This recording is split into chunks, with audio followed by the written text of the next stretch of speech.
Vai.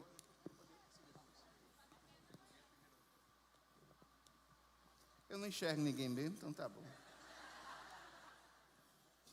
Amados irmãos, graça e paz. Irmãos, hoje é um dia muito importante e para mim vai ser uma atividade hercúlea, para quem não prega menos de 1 hora. Falar no menor tempo possível, em virtude de uma programação tão magnífica. Hoje eu tenho o seríssimo problema de muito assunto e pouco tempo. Porque de fato, e eu tenho falado, tenho defendido essa ideia, eu mandei os slides para a mídia. Nós temos defendido a ideia de que a ceia do Senhor, ela de fato, por si só, já é um grande elemento de riquíssima teologia. Ela é para nós um importante meio de graça. A participação na ceia do Senhor, e hoje é um dia de Páscoa, um dia de ceia do Senhor, é um meio de graça que o Espírito Santo nos dá para dispensar bênçãos a cada um de nós. Só que, irmãos, a ceia do Senhor, ela é algo que precisa ser discernido. Quando nós participamos com fé, renovando e fortalecendo a nossa confiança na salvação de Cristo, crendo que o Espírito Santo vai trazer bênçãos espirituais por meio dessa participação, então a gente vem à casa do Senhor, participa da ceia do Senhor, com muita expectativa em nossos corações. Eu gostaria de ler o texto que todos nós conhecemos, só como inspirativo e para comprovar aquilo que eu tenho falado. O texto diz: examine-se o homem a si mesmo, e então coma do pão e beba do cálice. Pois quem come e bebe sem discernir o corpo do Senhor, come e bebe para a sua própria condenação. Por isso há entre vocês muitos fracos e doentes, e vários já dormiram. Mas se nós examinássemos a nós mesmos, não receberíamos juízo. Irmãos, de fato, esse momento é um momento que precisa ser discernido. O que é discernir? Ele precisa ser compreendido, ele precisa ser interiorizado. O rito religioso, se ele não for discernido, se ele não for interiorizado, ele haverá de se transformar numa atividade religiosa qualquer. E o objetivo não é esse. Esse é um momento, irmãos, fantástico, no decorrer da nossa história, que nos une ao passado. Em que sentido? Muitas pessoas deram a sua vida para que hoje nós também pudéssemos proclamar com liberdade a palavra de Deus. Jesus Cristo deu sua vida por nós. Esse momento nos faz olhar para agora, para a nossa situação, e é necessário e cabe fazermos uma reflexão de nossas vidas à luz desse momento. E é um momento que prospecciona, ele também joga para o futuro. Como diz o teólogo Wayne Grudem, existe uma união espiritual entre os salvos e com o Senhor, que se fortalece, se solidifica na ceia do Senhor. E ela não deve ser desprezada. A ceia do Senhor, ela precisa ser discernida quando obedecemos ao mandamento de Jesus: tomai e comei, e executamos a ação física de comer e beber à mesa do Senhor.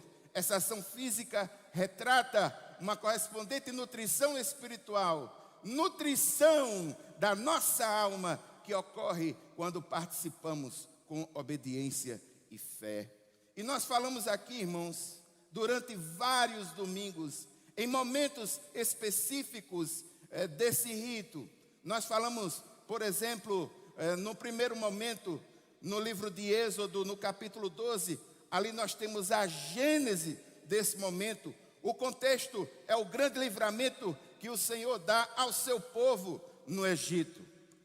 O ápice desse momento é na morte dos primogênitos. Na realidade, o Senhor dá a si mesmo, de se conhecer, Êxodo 3,14, ele se mostra, e ao se mostrar, ele confronta todos os deuses do Egito, e ele vai confrontar agora Faraó, um homem que era adorado como um Deus.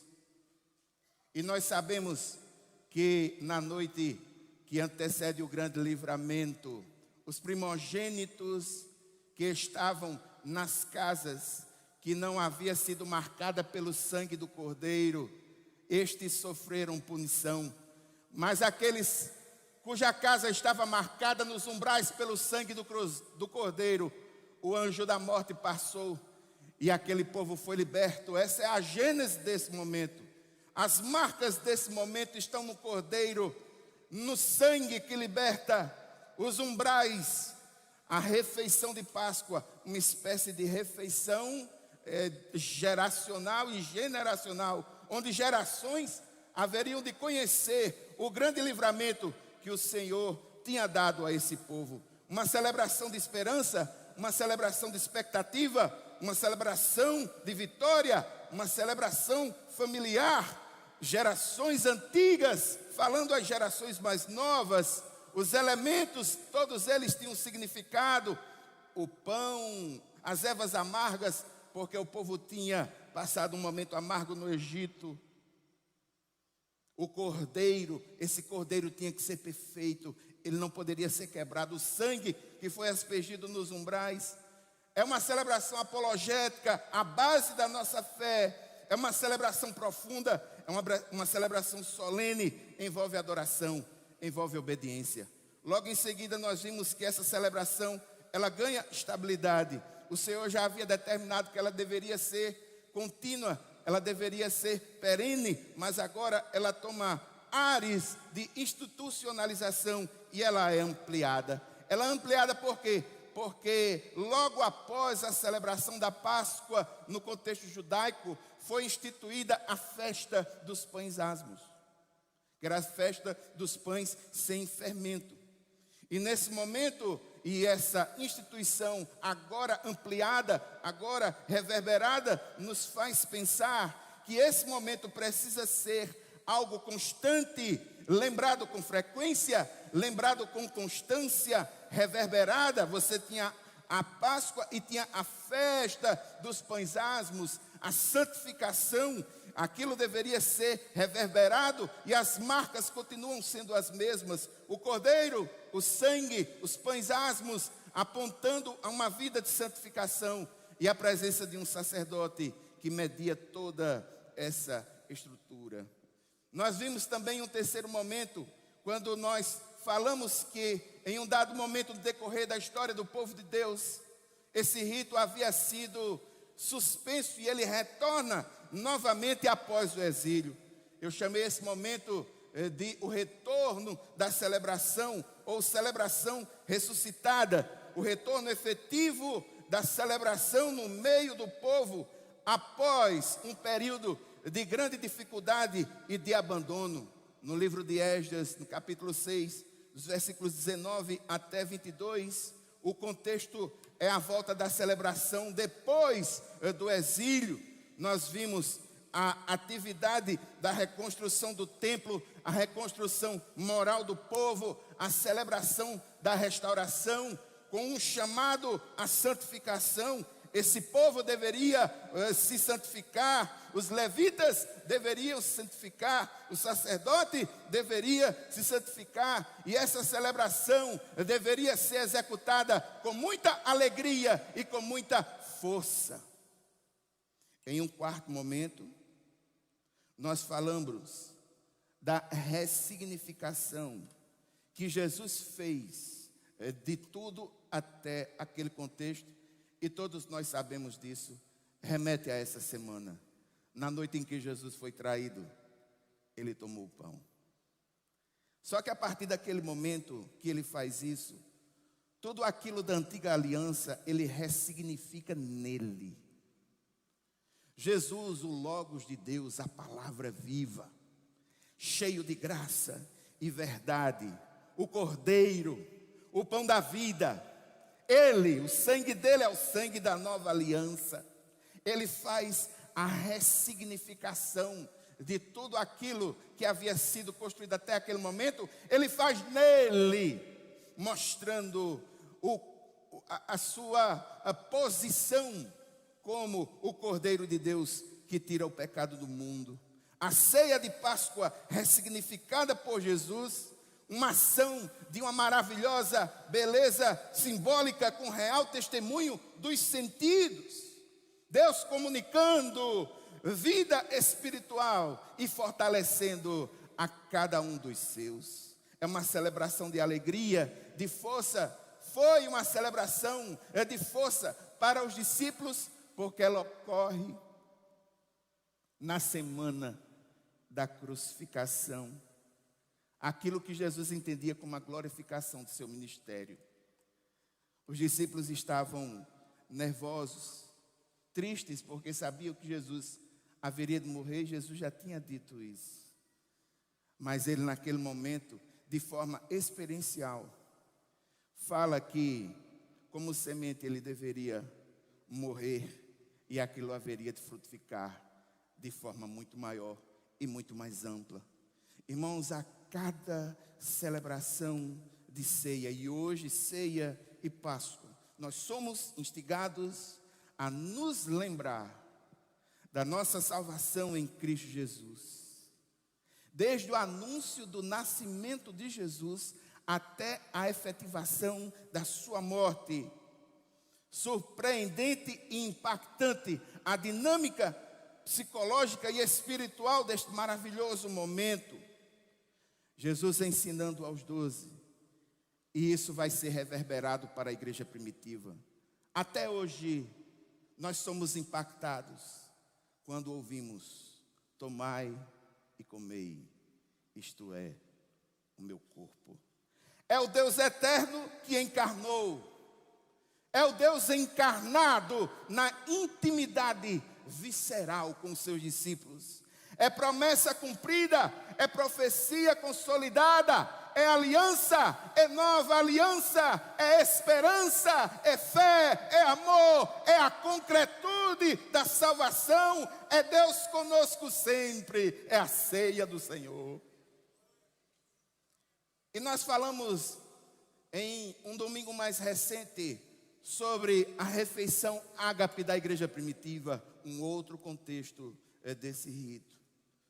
Havia uma refeição comunitária do qual todos participavam em espírito de amor e de comunhão. 1 Coríntios vai nos falar sobre isso. E no final dessa refeição chamada refeição ágape, os cristãos lembravam o Senhor e sua aliança por meio do pão e do vinho. Nesse momento, os dois elementos mais proeminentes, mais evidentes. Esse momento da igreja primitiva começou a sofrer com a infiltração de abusos. Nós sabemos que a carta de 1 Coríntios, ela é escrita a uma igreja com muitos problemas. E a ceia do Senhor é, digamos assim, colocado nos seus principais pontos práticos nessa carta, nesse métier de uma igreja com problema. Qual era o problema, irmãos? Como era uma ceia, uma celebração ágape, muitos ficavam com fome, enquanto outros se assoberbavam ao ponto de ficarem embriagados. E aqui nós temos, do ensino de Corinto, um grande alerta. O problema da religiosidade, que pode transformar ritos e rotinas, questões espirituais, em coisas sem importância alguma. Quando nós participamos da ceia do Senhor, sem julgar o pecado que há em nossas vidas, sem a devida reflexão, nós não estamos discernindo este corpo, um corpo que foi dado para dar cabo do pecado em nossas vidas. Quais são as principais marcas que nós temos aqui? Ela é uma refeição comunitária, já é memorial. Reverência e gratidão deveriam ser a base desse momento. Esse momento é importante, ele precisa ser discernido. É algo que deve ser feito para a glória de Deus, para a glória de Jesus o Senhor, em memória dele até que ele venha, em atitude solene, em atitude reverente, uma proclamação de Cristo, o Cristo que não só ressignificou a ceia, é um Cristo que ressignificou a vida de todos aqueles que creem nele. E hoje, irmãos, nós vamos para o sexto e sétimo momento, que seria o final dessa mensagem. Quais são, pastor, o sexto e o sétimo momento? O sexto momento é esse aqui. O sexto momento é esse aqui. Aqui, agora, hoje, nada mais nada menos que a somatória de tudo o que foi visto até aqui. A sua história, a história da ceia traz consigo a sua teologia, mas se você não conhece ou não respeita, ela não haverá de tomar a devida importância na sua vida. O que é que está envolvido aqui nesta manhã? Irmãos, está envolvida a questão da morte de Cristo. A proclamação dessa morte até que Ele venha. O que é que está envolvido aqui? Não é só a proclamação da morte, 1 Coríntios capítulo 3. Não é só a proclamação da morte, mas também 1 Coríntios capítulo 15. A ressurreição precisa ser proclamada. Se Jesus não ressuscitou, a nossa fé é vã, é inútil. O que é que precisa ser colocado aqui nessa manhã? A nossa participação nesse contexto. Veja, irmãos, você faz parte de uma vida, de uma significação maravilhosa. Para a honra e glória do nome do Senhor Jesus, apesar de nós, a graça do Senhor nos alcançou. Nós sabemos de onde viemos, nós sabemos por que estamos aqui e nós sabemos para onde haveremos de ir. Esse momento é um momento que abre as nossas mentes e nos faz entender que nossa vida não é um ponto a esmo, não é uma chanha cósmica no universo. As nossas vidas, ela é eivada de profunda significação, uma significação que nos une ao Deus Todo-Poderoso, uma significação que dá base para a vida e que enche de alegria, de fé, de esperança, de amor os nossos corações, e nós ficamos alicerçados, levantamos a cabeça, temos força para enfrentar a vida. Esse momento, irmãos, é um momento de alimento espiritual. Aqueles que participam desse momento, discernindo o que aqui está acontecendo, com certeza sairão mais cheios de Deus para as suas casas. A unidade dos irmãos, como eu falei logo no início, pessoas morreram para que você tivesse a Bíblia escrita nas suas mãos. Nós nos unimos com aqueles que construíram uma história honrosa, uma história que em determinados momentos, de fato, teve as suas falhas, mas essas falhas mostram o quão falível é o homem sem Deus. Mas não retira a importância de tudo aquilo que esse momento representa. Nós nos unimos com os irmãos de forma horizontal aqui agora. A alegria, irmãos, de ver essa casa cheia novamente às 6 horas da manhã. A afirmação do amor de Cristo por nós, a afirmação de que em Cristo nós temos todas as bênçãos espirituais, a afirmação da nossa fé no Cristo que venceu a morte. Esta é a nossa participação. É isso que está envolvido aqui agora. E o sétimo momento? Irmãos, acerca do sétimo momento, nós não temos muita coisa, porque restou o mandamento. Nós temos uma ordenança e nós temos uma promessa. A ordenança é aquilo que nós estamos aqui para experienciar, para viver. A promessa é de que em um dado momento nós vamos fazer isso em uma mesa muito ampla, em algo muito mais poderoso. Quando nós estivermos lá naquele grande momento, face a face com Deus, nós vamos estar numa refeição de comemoração das bodas, as bodas do Cordeiro. Qual é a promessa? Eu lhes digo que, de agora em diante, não beberei deste fruto da videira, até aquele dia em que beberei o vinho novo com vocês no reino do meu Pai. Não temos muitas características específicas de como isso acontecerá. Nós temos relatos gerais que alimentam a nossa alma, a expectativa de que um dia nós vamos estar face a face com o Senhor. Esse momento, irmãos, é um momento em que a gente olha para o passado, vê o Deus poderoso que retirou o seu povo do Egito.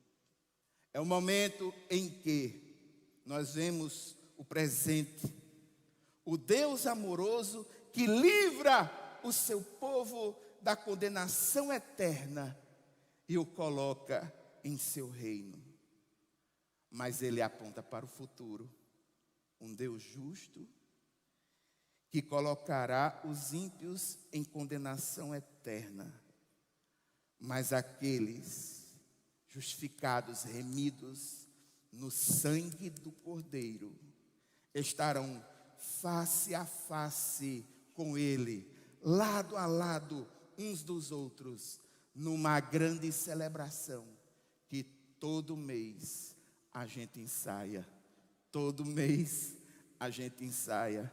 Todo mês a gente ensaia. E vai ter um momento que essa celebração vai ser executada. O Cordeiro participando diretamente da mesa conosco. Eu gostaria de chamar os músicos aqui que pudessem me ajudar. Enquanto eles estão vindo para cá, gostaria de dizer aos irmãos que existe uma festa. Essa festa, ela está preparada para nós. Hoje, louvo a Deus pelo texto do profeta quando ele diz que as misericórdias do Senhor se renovam a cada manhã. Essas misericórdias se renovaram para cada um de nós. Essas misericórdias foram anunciadas com um sol que anuncia o dia que começou. Mas, irmãos, vai haver um dia em que o sol não será mais necessário, porque a luz que emana do Senhor será a realidade que nós vamos contemplar. Irmãos, hoje, muitas vezes, Satanás consegue nos derrotar em pequenas batalhas de nossa vida. É um fato, nem sempre nós conseguimos suplantar tribulações e adversidades. Mas haverá um dia em que Satanás, ele vai ser derrotado para sempre, porque o Senhor que nunca perdeu nem vai perder a guerra, o Senhor dos senhores consolidará tudo e todas as coisas, e com ele nós estaremos. A influência do pecado é uma realidade. Nós estamos livres da condenação eterna do pecado, mas não estamos livres da influência do pecado. Em determinados momentos, as ciladas do inimigo fazem com que essas influências se tornem gigantescas. E quantas vezes nós caímos em ciladas do inimigo? Mas haverá um dia, irmãos, que essas influências vão acabar, porque o pecado e a morte haverão de ser eliminados. Hoje em dia, muitas pessoas, quando ouvem falar de Deus, correm, se escondem aquela mesma atitude que a gente vê lá no livro de Gênesis. Mas haverá um dia em que, quando todos ouvirem falar de Deus, as pessoas correrão para Deus e sentirão alegria em prazer estarem com Ele. Hoje em dia, irmãos, pessoas são amaldiçoadas por um sistema que um dia haverá de ruir. Mas no futuro, as maldições, todas elas serão removidas no seu sentido mais específico. Hoje em dia, lágrimas correm dos nossos olhos por causa de tristeza, de dor, de luto, de morte, de injustiça, de sofrimento. Mas haverá um dia em que lágrimas e tristezas não mais haverão. O Senhor enxugará dos nossos rostos toda a lágrima. Hoje em dia, pessoas estão sendo destinadas à morte. Estamos vivendo uma guerra. Quem pensaria que haveria de vivenciar uma guerra nesses dias atuais? Mas haverá um dia, irmãos, que essa morte será derrotada. Os crentes em Cristo Jesus, eles vão viver para sempre com Deus. Haverá um dia sim, haverá um dia sim, haverá um dia sim. Lá menor. Um dia tudo irá findar.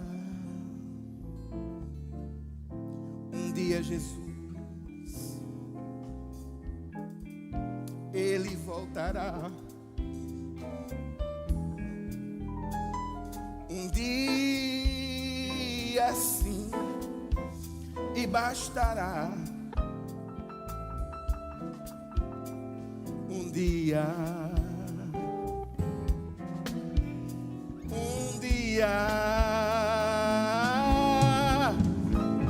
eu vou subir ao céu, deixar este torrão ao léu.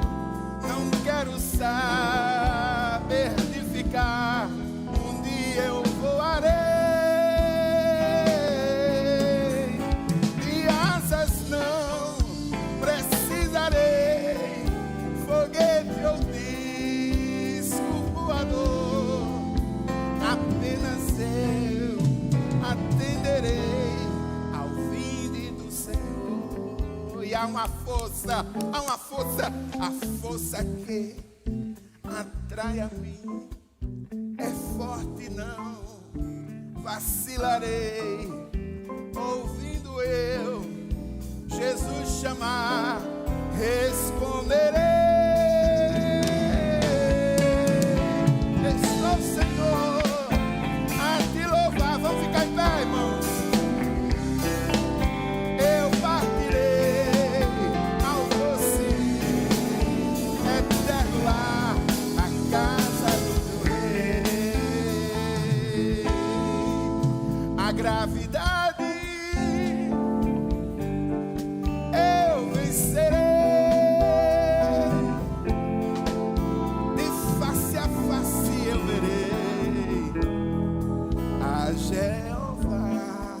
A força que atrai a mim é forte, não vacilarei. Não quero responderei.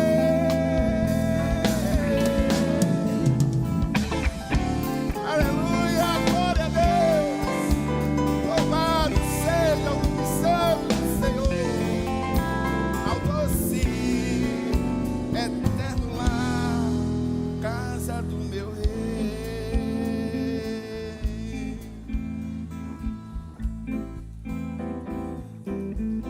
Aleluia, glória a Deus.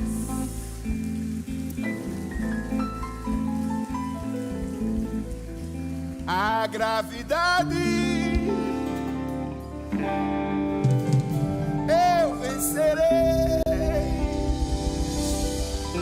quem tem fé, irmãos. E face a face eu verei a Jeová.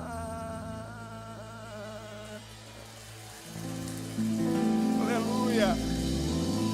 Glória a Deus. Glória a Deus. Poder sentar, queridos. Pastor Tomás.